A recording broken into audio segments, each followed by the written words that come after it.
Hey everyone, how's it going? We're finally done with 2020. I just wanted to take a moment to thank you all for watching my videos. It means a lot. I know, I'm a super small channel, but I really appreciate you watching. That being said, let's start with the video. Today we'll be reviewing the newest Pixar film, Soul. For some background, Pixar is considered by many one of the greatest animation studios out there, and for good reason. They're the masterminds behind amazing films like Ratatouille, Up, WALL-E, and so many others. Despite this, in the last couple of years, they haven't been able to hit the heights we're used to see them hit. But, is this because they have set their own standards too high? Or is it because maybe they've lost their magic? Well, today we're gonna find out whether the new film Soul was able to be as great as their past films. So, let's get started. Soul is the 23rd film from Pixar. It was directed by Pete Docter and written by Mike Jones, Ken Powers, Nana Murray, and Pete Docter himself. It follows the story of Joe, a high school band teacher and a musician, who finally gets a shot at his lifelong dreams, but sadly dies before being able to perform for the world. The movie has a lot of existential themes.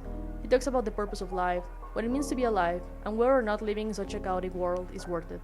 Overall, I said this is one of the only films to come out from Pixar that doesn't feel like it's made for kids. Don't get me wrong, Pixar has made films like this before. I mean, The Incredibles is literally about a man going through a midlife crisis and trying to relive his glory days. But, despite this, it's been a while since we've gotten such an adult film from the studio. The movie has some interesting ideas, and a stellar animation, but sadly, something holds it back. This is the first time I feel like Pixar did a little more than they could chew. The themes are very complex, and the soul world is very rich as well. The movie feels more intellectual and adult-oriented than many of their other films, but, sadly, it's still held back by the fact that it's a movie for children. And, don't get me wrong, movies for children can be profound and breathtaking, but the ideas Soul chooses to work with are very hard to convey into the big screen, especially with a child public in mind. But, putting that aside, is Soul able to hit the high highs Pixar has hit before? Well, in my opinion, no. But it's very near it. I guess what frustrates me about the movie is that it has everything to be so amazing, but it somehow ends up not being able to deliver what we know Pixar can deliver. But, let's see why that is. First off, on the animation front, I got not much to add. I mean, it was animated by Pixar. However, I was kinda disappointed with the Soul designs themselves. They look really bland, and very similar to designs from Inside Out. But, I think that's the only miss the movie has with its animation, because everything else looks wonderful like always. I really like that this movie is way more diverse than the other Pixar films when it comes to character designs. The character designs from the humans feel different from what Pixar normally gives us, but I think that's a good thing. The animation reflects the story they're trying to tell, and that's great. I just wish the souls could have looked a little more interesting. But what about the story and characters? Well, the story is interesting, and the characters are alright. I mean, the characters are not the most memorable Pixar has ever done, but they're alright. I really like Joe though. He feels like a very refreshing character from Pixar. His struggles feel real, and I'm getting into spoiler territory here, so if you haven't watched the movie and you want to watch it, skip to this time. But, let's continue. The way he reacts after having achieved what he believed was his dream was so relatable to a lot of us, I believe. That feeling that, you've done it, this is it, you should be the happiest you've ever been.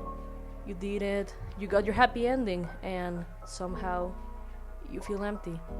It's such a hard emotion to explain, without others perceiving you as ungrateful. And yet, I think this movie captures the feeling perfectly. That scene, along with the scene where Joe plays for himself and sees his life, and realizes that his life isn't meaningless without music, that he lived and smiled, and that accomplishing his dream wasn't what he was born to do, but rather that there's no specific purpose one must fulfill in order for their life to have meaning. But it's the small things in life. Spending time with your parents, enjoying the view, feeling water on your toes. There is no one grand finale. It's not the destination, but the journey. And that's Pixar at its best.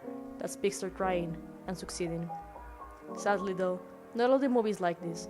Even though we have this wonderful, profound, lovely scene, we also have a lot of misses. The third act, for instance, doesn't feel as strong as the scene before it.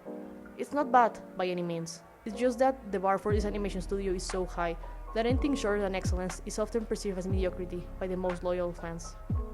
And even though I'm not a fan of the third act, I still quite enjoy the ending. Most of the Pixar films have a happy ending, a more classical one. The characters are happy, the conflict is resolved, all is well, and everyone is together. In Soul, however, the ending is softer and more realistic. The two main characters don't end up together. Joe doesn't get a big scene with music and friends and all he has learned, but rather we see him leave his home and get ready to continue with his life. And I think that's the ending the movie was building up to. It feels very refreshing and neat. So, overall, I'd say give Soul a watch. It is still a very good film, and probably one of the best animated films to come out of 2020. Even though Soul is not perfect, it's still a great film that came out from one of the most creative, profound, and just downright wonderful studios out there, and I cannot wait until their next film. So yeah, that's the video. If you liked it, you can like the video and subscribe. I review stuff sometimes and do gameplays, so if you wanna watch that, subscribe I guess. If you wanna know who drew my avatar, don't forget to check my description. Everything will be linked there. Anyway, I hope you have a wonderful day, and I'll see you guys later, whenever that is.